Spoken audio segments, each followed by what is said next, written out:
法到无生法啊。那么这样的一种融摄是他的语汇啊。那然后他还另外一个语汇也很有趣，因为我刚刚也特别问他，因为我看到他讲一句话，老人之老以及己之老，幼人之幼以及己之幼啊，我就特别问他，我说，哎，这是正言法师说的吗？经师语吗？他说不是，这是他体会正言法师的所言所行，然后会出来的。所以他说，这个呢。确实跟儒家不太一样，儒家的局限也在这个地方，从家庭开始啊，亲疏远 So 近啊， Confucian ethics often begin with the family. 一定 but, 是 this 有 is 这样的 a- 一种阶次关系。那这个观点呢，其实在 this is a bit different 应顺导 from, 师就曾经讲过。就是说， Buddhist 儒家跟 ideas. 佛 And 家 Master 同样 Ancient 对于 talked 慈 about 爱 this 的 as 重视， well. 但人跟 Although 慈 they 爱它 both 有一些东西相同。那不同 they 的是儒 share 家的爱有不 value on 差。 benevolence and kindness, but they 他会 also have 认 some 为， differences. 这个比如说了哈，尤其是孟子这种有攻击性的人，他会说，墨子呢是兼爱，所以是无父啊哈，那个什么，杨朱呢 Patience 是 means 什么？ loving on both sides and never betray one another. 无父无君是禽兽也，所以我们都被骂为禽兽，你知道吗？这个孟子的攻击力很 And 强 because 啊。那么 because 所以呢， Mencius' 其实 ideas, we would 确实 call 他，你不要看他 animals. 讲那句话，我觉得他讲出了一个精髓，就是确实佛家的大乘佛教， And I 他 believe it 运 is 用到了 correct 儒家的 that 家的概 the 念的好， Buddhism 但是呢， use 他避开了 the good 必 side of the 须 confusion. 到书， However, 否则就 it 是 avoids 跨越亲疏，跨越于亲而直接到书呢，就叫做禽兽。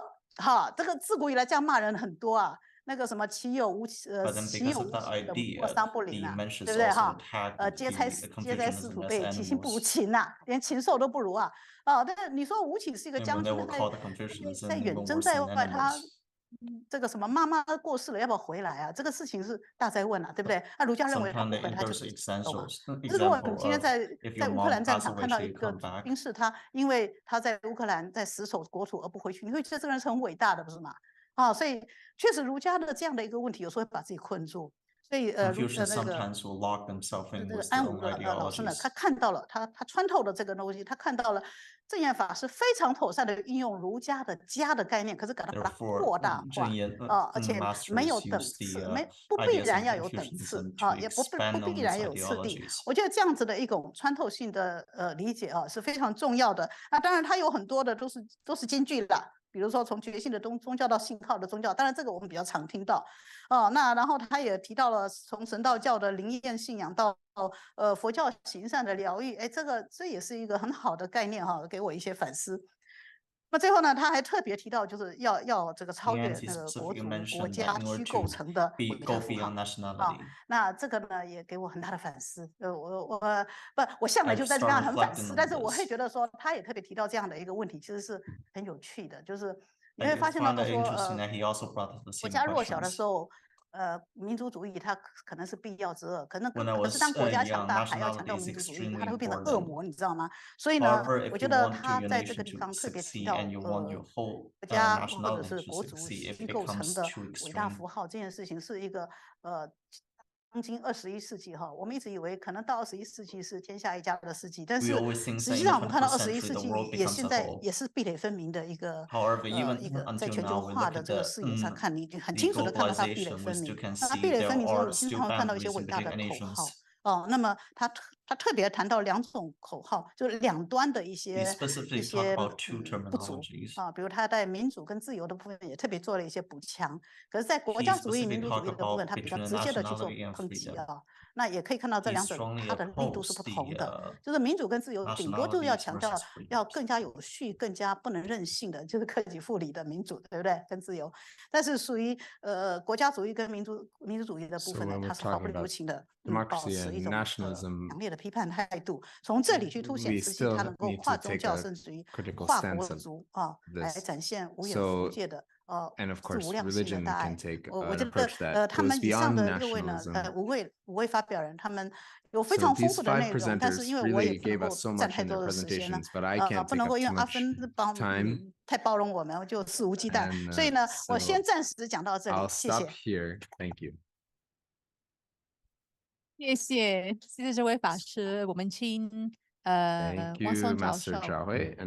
好，谢谢主持人，谢谢各位在场的老师们、嘉宾们。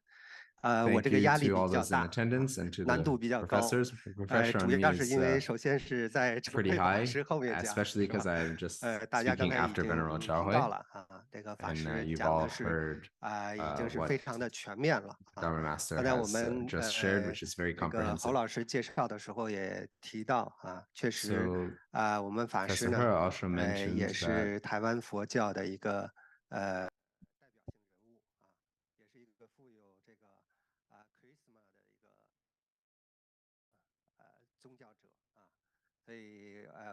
So she's a very well-respected member of the Taiwanese religious community and also very charismatic. So there's a lot of pressure on me.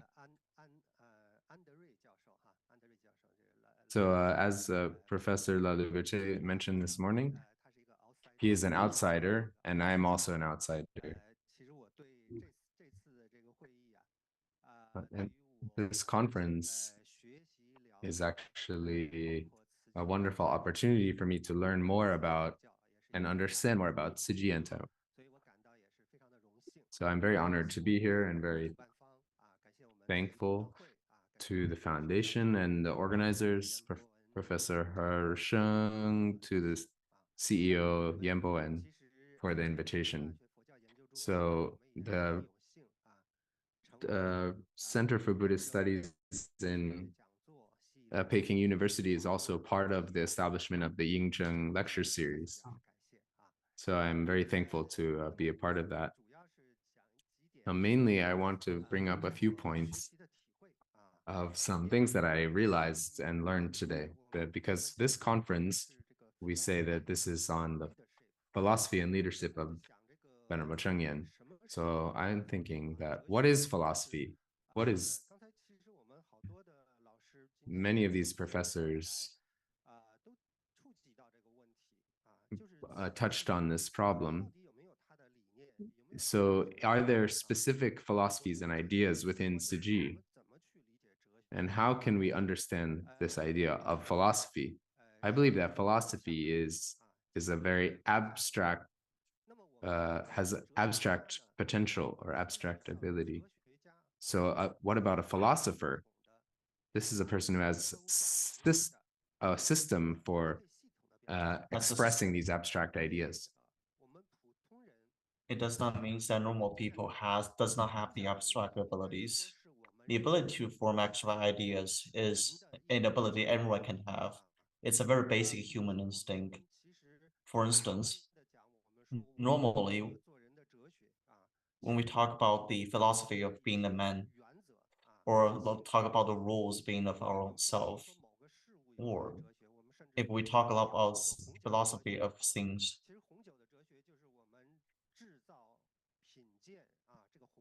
let's talk about philosophy of red wine. Let's talk about the creations, talk about the taste. So everything is about the normalities and the normality of philosophy. From the recognition standpoints, we always think about that knowing one thing can reflect on three other things.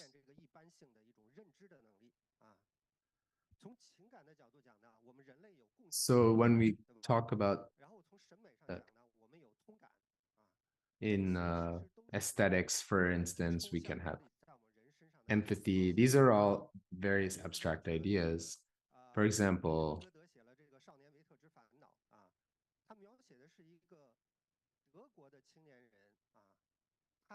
this described a young people in German.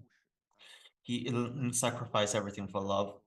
However, the people in Germany felt touched by it. People in Britain also felt getting touched by it. Why?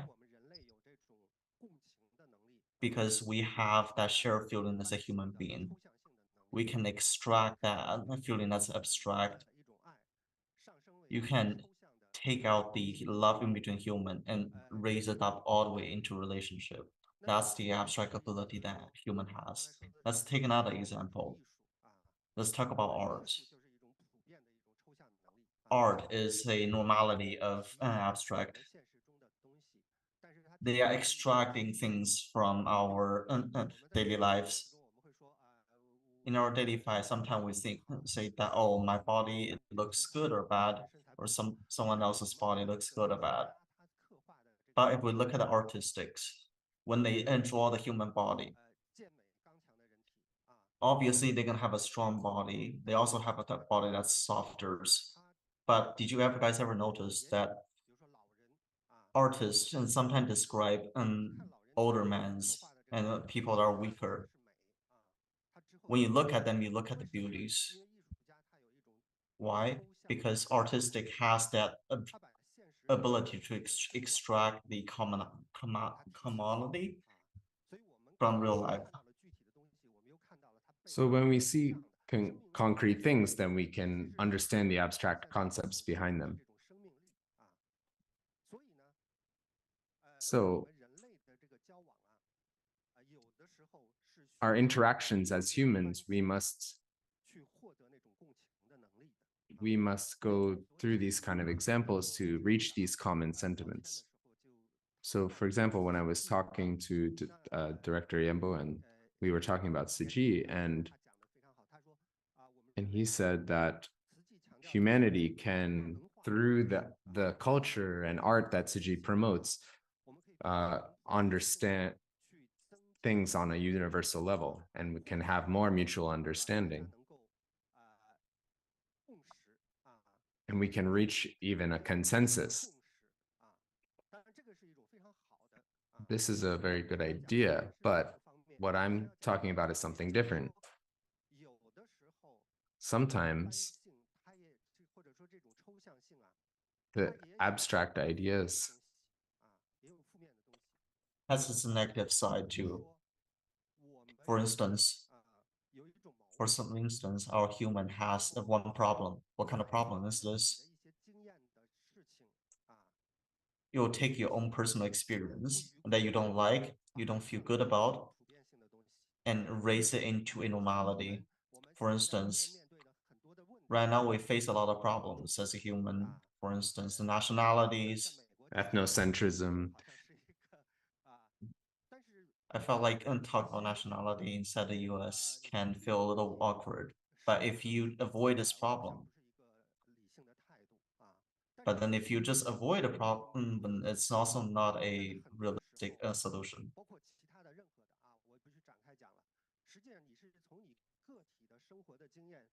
From your own personal life experience, you gain a negative feelings, and just at that moment you normalize that unpleasant feelings towards a specific type of people or specific group of people, and you start labeling them. And the worst part is when you realize the other people has the same type of feeling.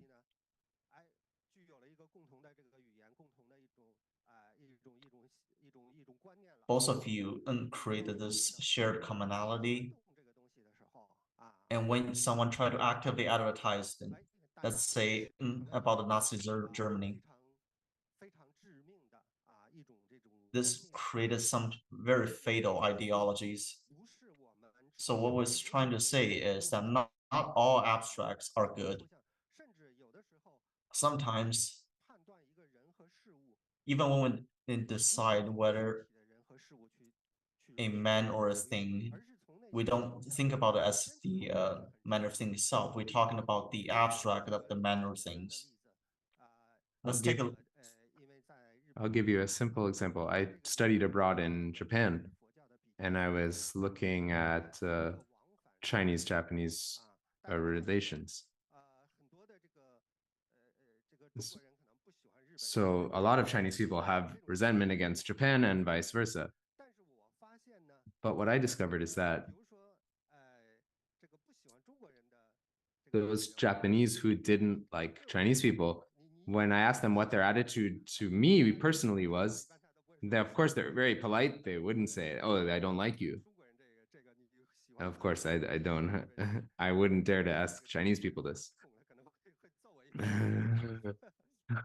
Because they might be a little more blunt. But when I asked them this question, I found that often those Chinese who didn't like Japanese people had never actually met a Japanese person. And likewise, the same is true the other way. Those Japanese who didn't like Chinese people had never actually met a Chinese person. So sometimes this abstract idea is not only unable to help us and help us have a better understanding, but it actually can be harmful. So as Venerable Chao Hui just said, and as Professor Lin also said,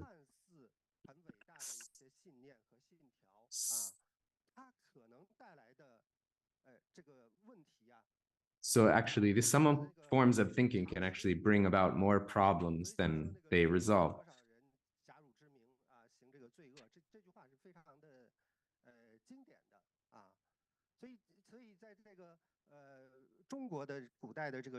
So in ancient China's philosophy histories, also including the philosophy of Western cultures, there's this one type of conflict and discussions. There's the normalism versus realisms, the contrast in between those. As a matter of fact,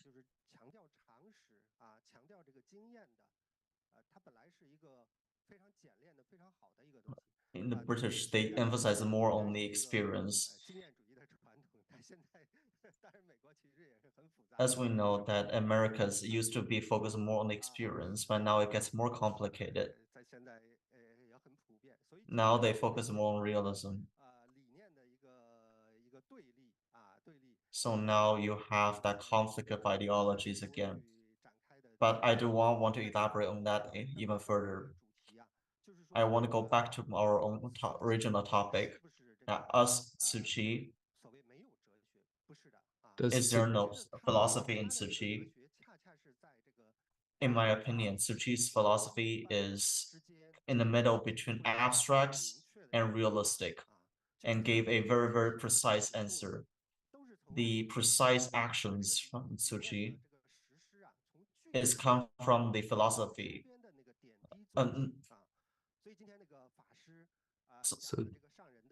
So we're talking about master's teachings. Many professors discussed this. So they talked about how we must go among people in order to understand the sutras. So if we don't want to generalize or take an abstract idea towards all people, but rather we need to concretely go among people to understand them in particular. If we can offer some general principles and everyone thinks they're good.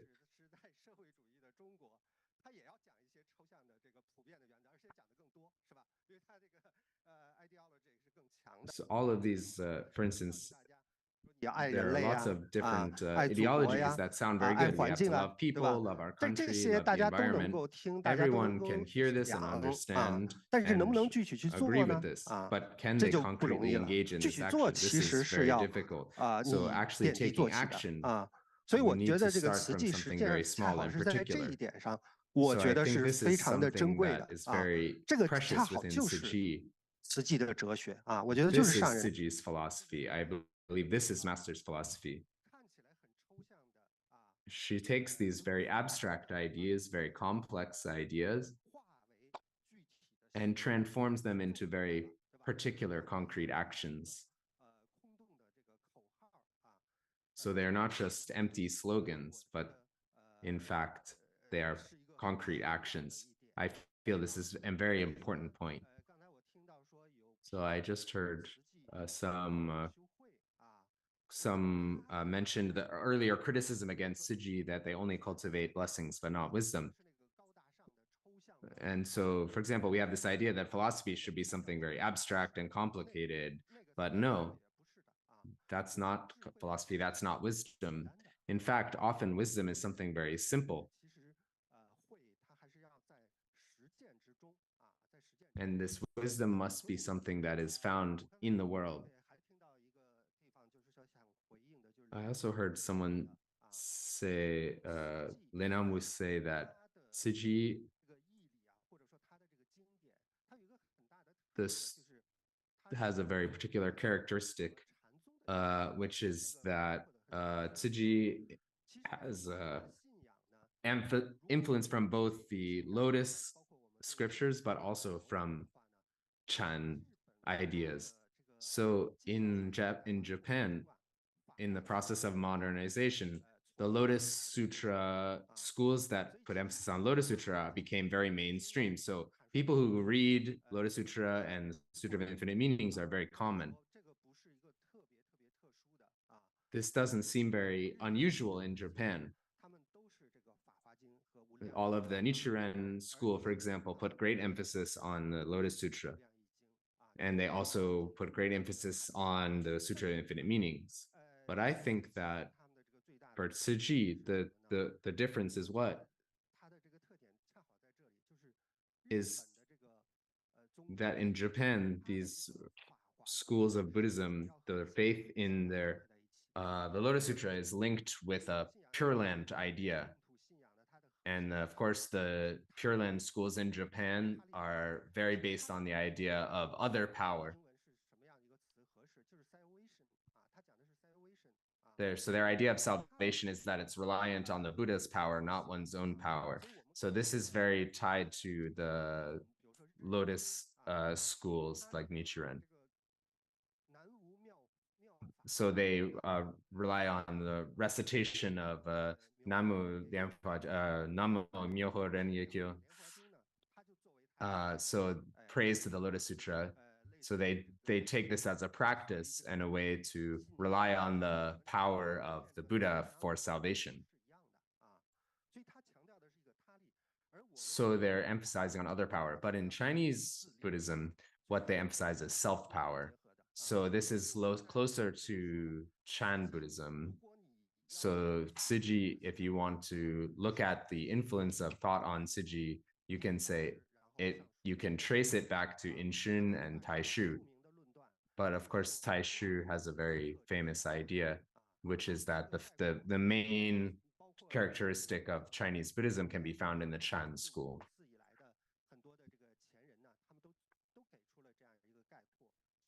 All the previous people has the summary that the characteristic of a Chinese Buddhism is come from Chan. I think that this is a extremely important part. I also think that all the professors talk about that, including what I was just talking about, that a family and great love, it's also very important among questions. I was thinking when we were talking earlier that I agree with her. In history, why the Buddhism talk about? Oh, so why do we talk about this idea of unconditional compassion and loving kindness? Why have these ideas not become mainstream within Chinese Buddhism? And why is the Confucian example of love more prevalent?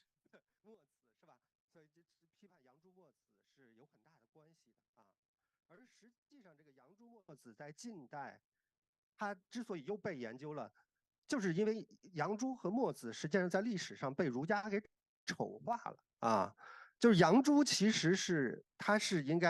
history, Yang Zhu is considered as the individualism. It focuses on the individual, and then that's what the individual started. While Mozi is known as loving all things. Without the influence and import of the Western culture.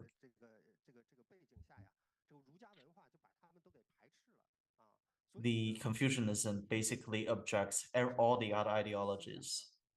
So strictly speaking, Buddhism does not really spread into the socialism.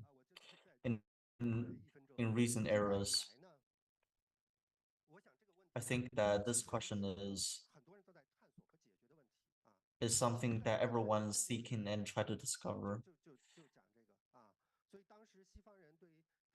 At the time that the Western culture was to the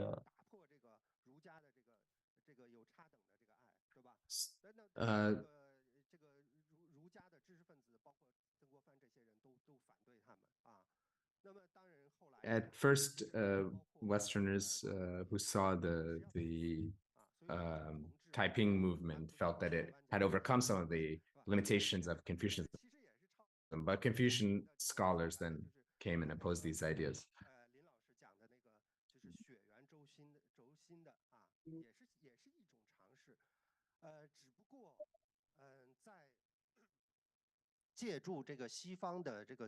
But to getting help from the Western cultures, none of them actually succeeded. So in summary, I wanted to say that Ciji's the practice is still ongoing. Did created the impact around the whole world, and their ideologies and their philosophies. I also think it's ongoing and still in summarizing.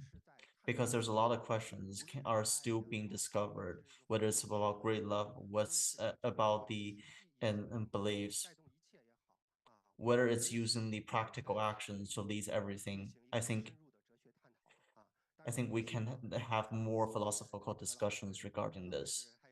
But as people who's from Tzu Chi and everyone around here, we can continue to summarize and continue to extract information from this.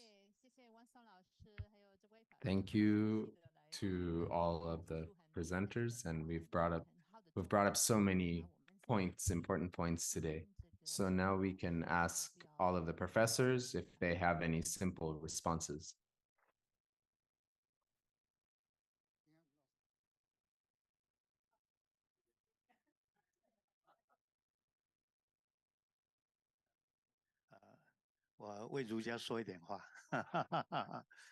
I want to talk something for Confucianism. Mencius always opposed that. I think that Confucianism is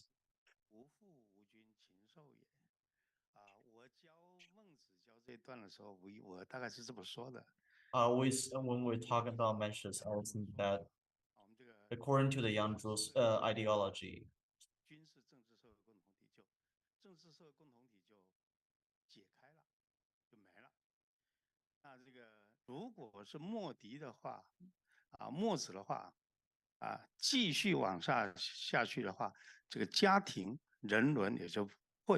if we continue this, that families and then humanity is gone. Mencius said that man needs to have families and need to have their own humanity lives. If you don't have family love, you don't have humanity, then you're like animals, because animals does not have any of that. So if we think about that way, yes, that Mencius makes sense. It says love come from your families. Love is everywhere. What does love start? It originates from the family. But love does not have different levels. Love is everywhere, but if the love is everywhere, Confucian emphasized that love means everywhere. There is no levels. Confucian says love, there's no levels. But is there any conditions that when there's levels of love? For Mencius, there's ideas of justice for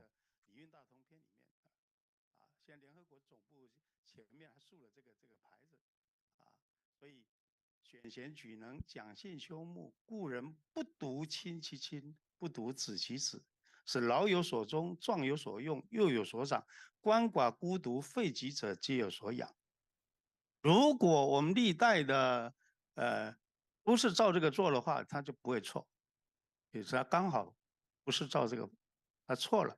所以现在我们回过头来讲儒家的时候，就把它讲成。Go back to Confucianism. The Confucian talk about the loves in different levels.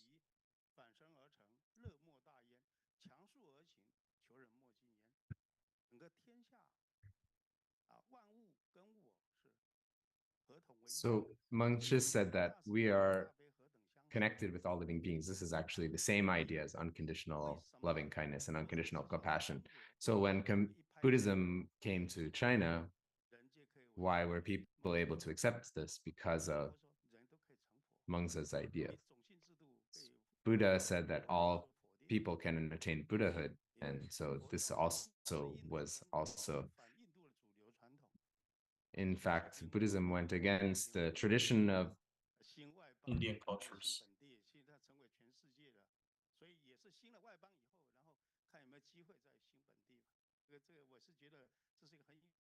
I feel like this is a very interesting development. So Confucianism, I think, need to be differentiated. Confucian has specialized the Confucian in a lifestyle and the Confucians in judgments. For me, basically, in the standing point of Confucianism, and I think it's right that Mencius is right. What did Mencius criticize on? When you hear me defending Mencius, you have to understand that man needs to have life, needs to have a family. That also need to have a cultural life.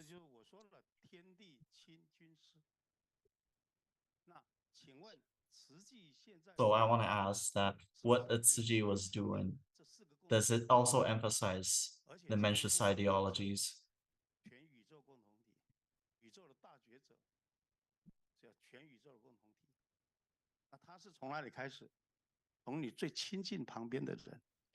The unifications of the universe, starting with the unifications of the your close one, does not has to be the people right next to family. It doesn't have to be the people who are within your family.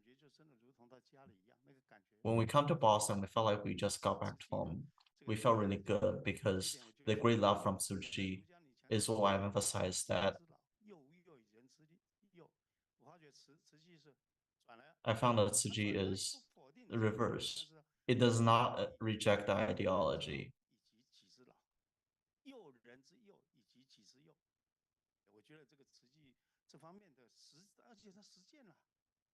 I felt like Tzu Chi did practice quite a bit on this ideology.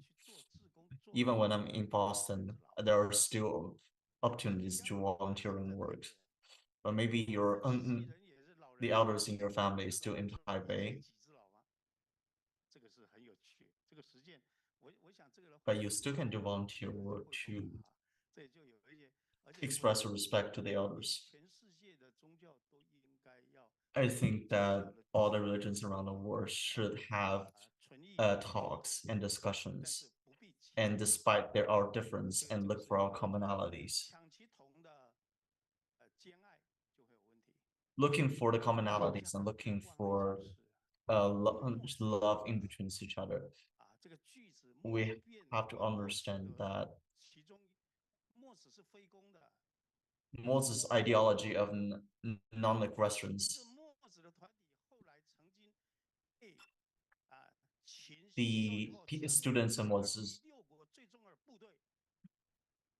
became the weapons to attack the rest of the Six Nations. How is that possible?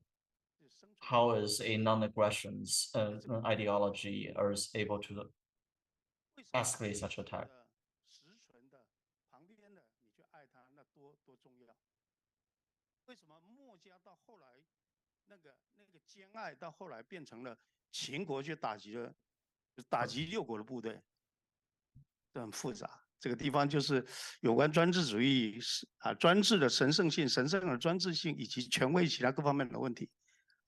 Hannah Arendt 他们要处理的问题，也是我关心的问题。我认为洋人能思考到的，我们都是人。I think what the Westerners can think about, the Easterners are also working on contemplating. So Master Cheng Yen has thought about so many issues and practiced them and actually addressing them. She talked about how the rice dumplings ropes are uniting everyone with diverse ideas. Just like in Chinese culture, we make rice dumplings. It's just a one-to-many relationship. And it's a really beautiful philosophy that has existed in Chinese traditional communities. And it is the universal compassion in Buddhism, the core essence. And she is able to really put it into practice in many ways. So I really think she is beyond these more school of philosophy. This is what I think. I'll speak a little bit more for the Confucius school. Please pardon me. Okay. I'll simply reply because we don't have a lot of time. We have 15 more minutes, so please take your time.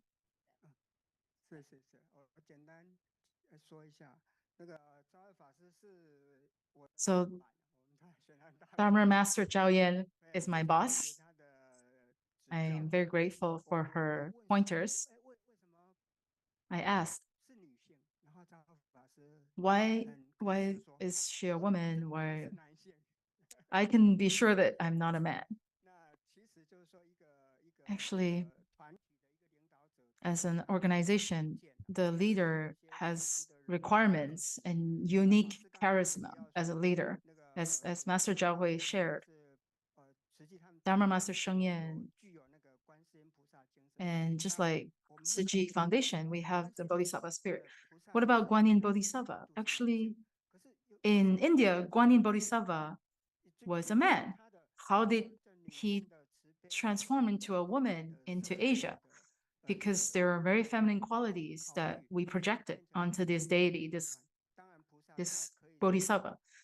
And of course, Bodhisattvas are beyond gender dichotomy. So I want to briefly talk about, Tzu Chi talks about, in Hualien, Master established a spiritual home. And for several decades, we've seen many government officials, ministers or prime ministers and entrepreneurs came to pay pilgrimage to visit Master Cheng Yen and study from her. And a lot of them have left from their position, but Master Cheng Yen stayed rooted in her position. So religion and faith has a position that transcends political positions. And I was carefully listening to another presenter. He raised a question. The Tzu Chi has a philosophical problem. Actually, it's a reflection on the Tzu Chi school. It's a question. Maybe Tzu Chi emphasizes more on practice and practicality, just like the beauty of the Tzu Chi practice. But when we contemplate the relationship between theoretical exploration and practice, maybe Tzu Chi Foundation has a stronger foothold and taking stronger steps in practice. And now Tzu Chi is working on establishing its theoretical treatise and treasury. And when the theoretical portion can be solidly established, it will be a huge, tremendous contribution to Buddhism in Taiwan.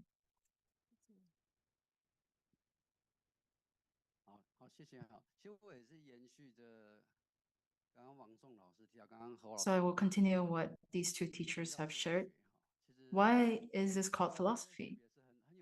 What is leadership? Personally, I graduated from the School of Philosophy, and philosophy cares most about how can humans live better?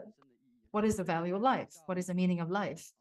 So philosophy returns to the ultimate or deepest question and concern. How should we live as humans? From religion, there is a term called ultimate care, ultimate concern. A lot of times we get lost in the vague concerns, intellectual explorations. But when you say you're pursuing life wisdom, the meaning and value of life, most philosophers, including even in Taiwan, they were influenced by the European philosophies. A lot of it is a knowledge intellectual answer, not really a value-based. But in Chinese culture, philosophers are actually path seekers, truth seekers. When we philosophers talked about Master Cheng Yen's teaching and her philosophy, just like what we are discussing, what is the noble rules?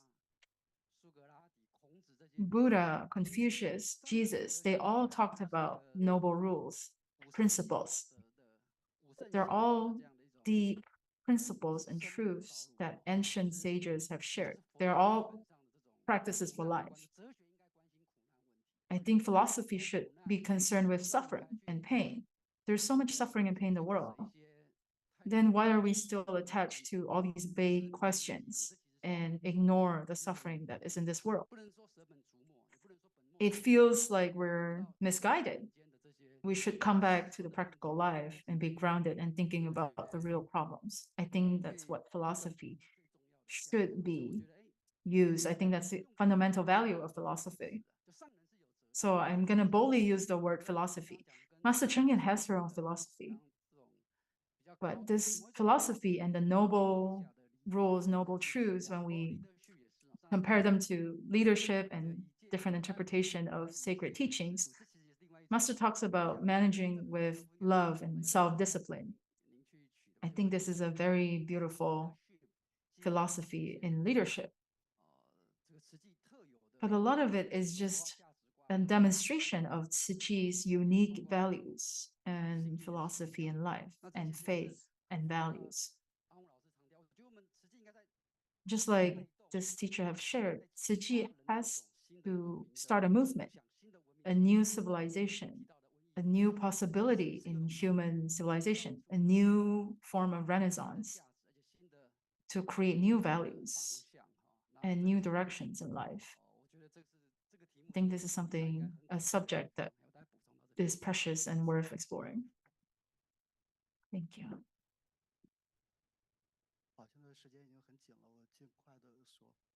I know we have very limited time. So I want to talk after Professor Lee's. So as a matter of fact, when I submit this paper, we have the similar topic. I want to put Buddhisms and the Confucianism and Taoism combining all together and to reshape into a power that's reshape the cultures and converge into a new way of in the new civilizations. Specifically for Buddhism as the mainstay of the Chinese traditional culture, I thought it was a very bold claim. After this afternoon, I realized that there is a lot of scholars before me talk about this and thought about this before. I felt like this afternoon has a lot of commonality between myself and other scholars. So I'm very touched. I felt like this is what it's like to have a commonality. Before, I was also a volunteer. It's been 10 years since I entered Tzu Chi. It's difficult to hear a point like this, a discussion like this regarding Tzu Chi. Most of the time, it's more of from within the Tzu Chi. It's purely just study, but nothing about reflections. But because of this commonality, from both inside and outside to look at the philosophy of Zheng Yin Shangren and how we can contribute into our cultures. So I'm very touched that I had the opportunity to attend. And then I hope that this kind of discussion can be elaborated. Like, I hope that Master Zheng Yin's philosophy can be very impactful globally. Very, very, very, it will be my wish. I want to talk about the previous accomplishments and compliments. I did not read all the papers from previous professors. Felt like Professor Ling's ideas. After I read it, I realized we share a lot of commonality.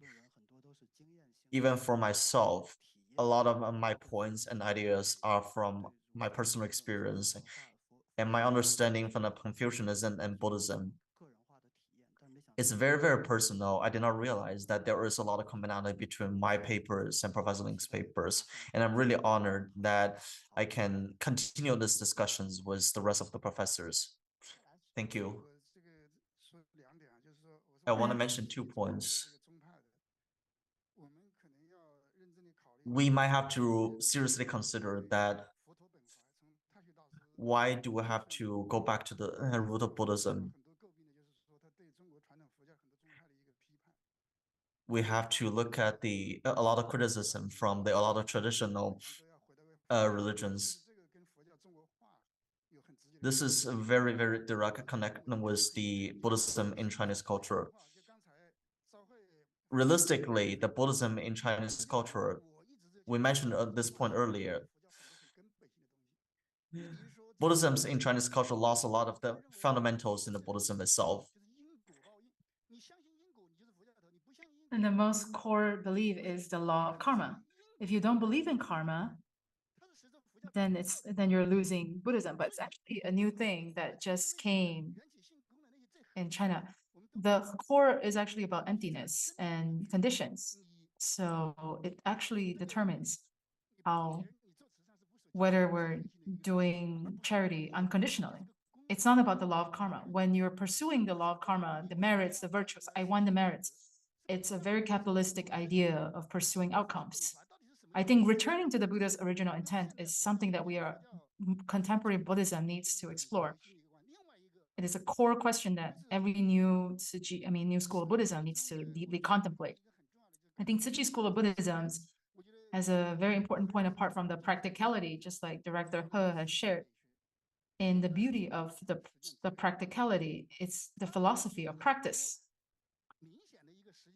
There are many superficial and clear ways that we can observe something is practice. Actually, in the philosophy of practice, you can see it in many Western philosophy as well. It's just that we don't look at them through the lens of practice. And the other point I wanted to emphasize is when we look at the different schools of Buddhism, we should not be stuck in the realm of imagination.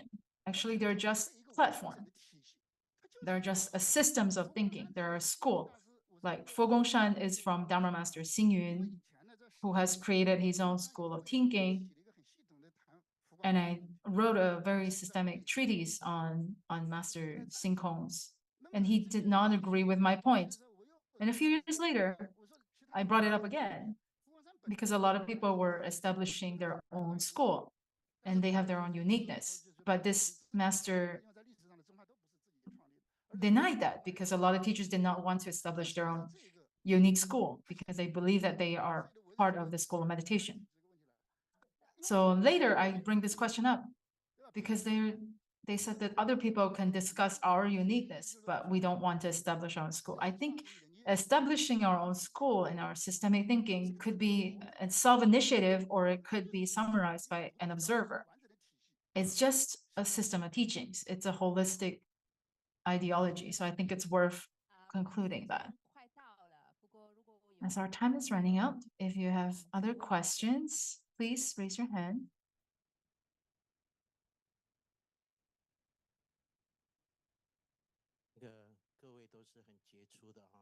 All of you are very excellent scholars. Thank you. I think you have a misconception. Why is religion timeless? Because it is unconditional and non-contriving.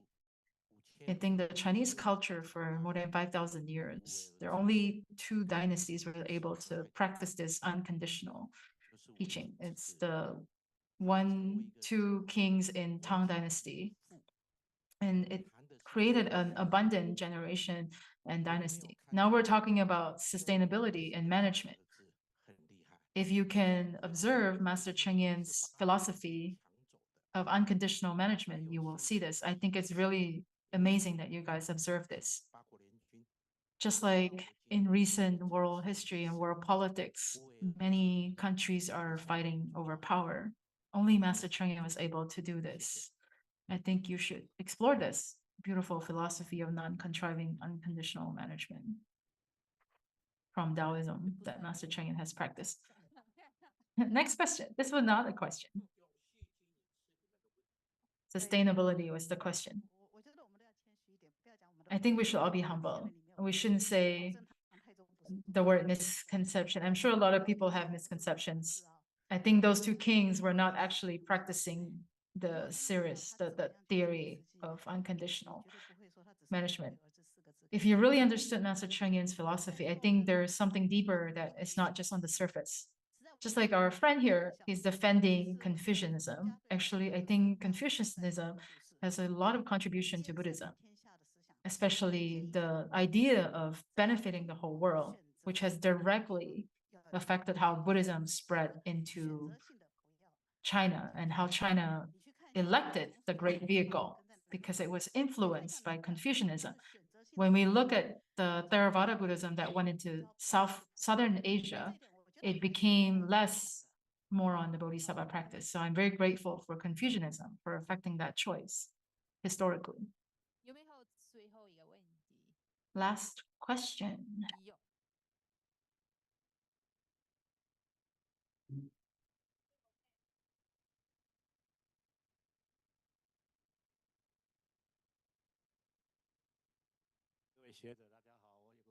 Dear scholars, my question is, when we return to the Buddha's original intent, some people think that Buddha's original intention is to return to the Theravada or to return to something else. I'm curious if you could tell in 2 sentences, what is returning to the Buddha's intent?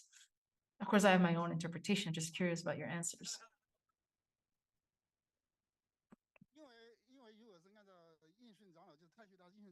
Based on Master Yin Xun's teaching, it is the Bodhisattva path, the Bodhisattva path spirit.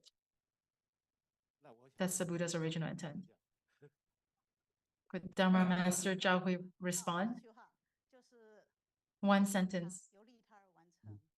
Benefiting the self and others. That's how we can fulfill this goal.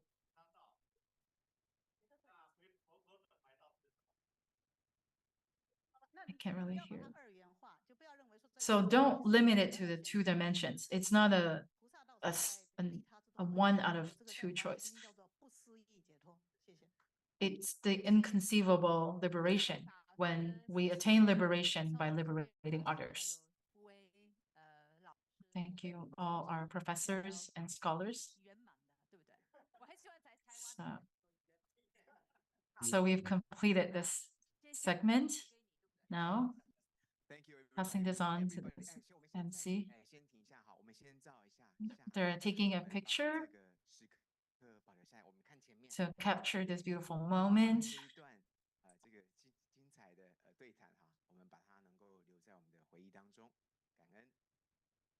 Thank you, everyone. We appreciate all of our presenters. Thank you very much. Thank you.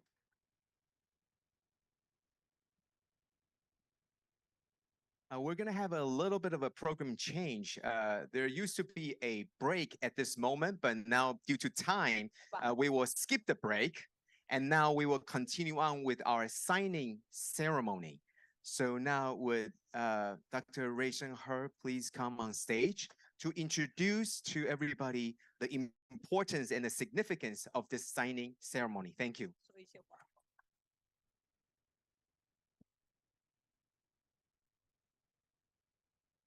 Well, they hand the microphone to me because they believe that in this chaotic situation, I might be the only one who speak and people can listen to me, right?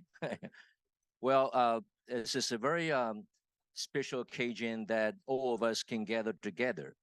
And we are very highly appreciate Professor Eugene Wang and his colleague from the ChemLab, who are, co-organized this symposium. Also, actually, we have a long-term project. We've been thinking over for over 2 years to thinking how we can elaborate the capability of ChemLab, which is a very advanced media and art laboratory, which provide a multimedia and also the new storytelling style, which we could call multimedia immersive exhibition. So in 2026, Tzu Chi will celebrate its 60th anniversary. And so we aim to tell the story of Tzu Chi and Master Cheng Yen to all over the world. Therefore, we are collaborating with the Harvard ChemLab to build a multimedia immersive exhibition. We all know Professor Eugene Wang, the founding director of the ChemLab. And he is a profound scholar in history and art, especially Buddhist art. He also elaborates new technology and also the traditional art essentials to build this ChemLab. So we are very honored to develop a multimedia technique that immerses media, art, and Buddhist philosophy all together. So we are very pleased to work with the Professor Eugene Wang and all his colleagues. This project is highly supported by CEO Yan and also highly supported by Dharma Master Zheng Yan. Now we are going to proceed the signing ceremony to signify this milestone of a new narrative style of telling the story of compassion and altruism of Tzu Chi Foundation and Dharma Master Zheng Yan. So all my distinguished guests, let's welcome CEO Yan Bo-wen, Professor Eugene Wang, and Dharma Master De Chen to the stage. We are going to sign the contract and signify the symbolic or collaboration from Tzu Chi and CanLab. Let's welcome.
From Tzu Chi Foundation and to allow us to have this project. And it really resonates well with our aspiration, our sense of mission.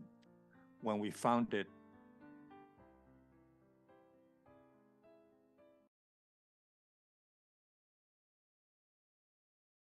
that we see in this day and age when technology is running wild, but there is a sense that there's a technology without soul.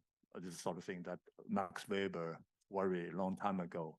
So what we wanted to do is to put the soul back in technology, to have a soulful technology. So that's the founding, one of the motivations for creating the CamLab is that we want to create not the sight and sound, but actually a kind of meaningful, soulful experience that can show the inner quality of spiritual journeys and so forth.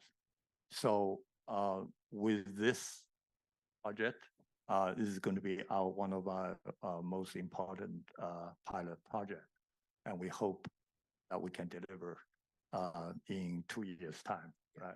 And at the time, I hope you all come to see the exhibition. And also we hope that the exhibition can travel all over the world and let the whole world experience that the kind of spiritual journey embodied by Master Zheng Yan. and the Tzu Chi Foundation. Thank you very much. So we expect to have a great event in 2026, aside from this, okay? And thank you, thank you, thank you. Okay, thank you everybody for being part of this very special signing ceremony. Thank you, Dharma Master De Cheng, and thank you, CEO Yan, and thank you, Professor Wang, and thank you, Professor Ray. Thank you. And now as we are wrapping up the day one of our symposium, and we will now proceed to our next program, which is the dinner time. And the dinner will be very similar to how we held our lunch, which will still be in 2 rooms, 103A and also 102. And also, if you look at the outside and the weather is okay, you're also welcome to actually take the buffet out to the long area and then have fun there too, have your dinner there too. Tonight, our shuttle for the designated hotel will be leaving at 7 o'clock. Tomorrow morning, 6:30 is our breakfast time from the hotel, and 7:30, our shuttle will depart for the symposium day number 2. Thank you very much, and I hope and I wish you have a great evening. Thank you, and I'll see you all tomorrow. Thank you.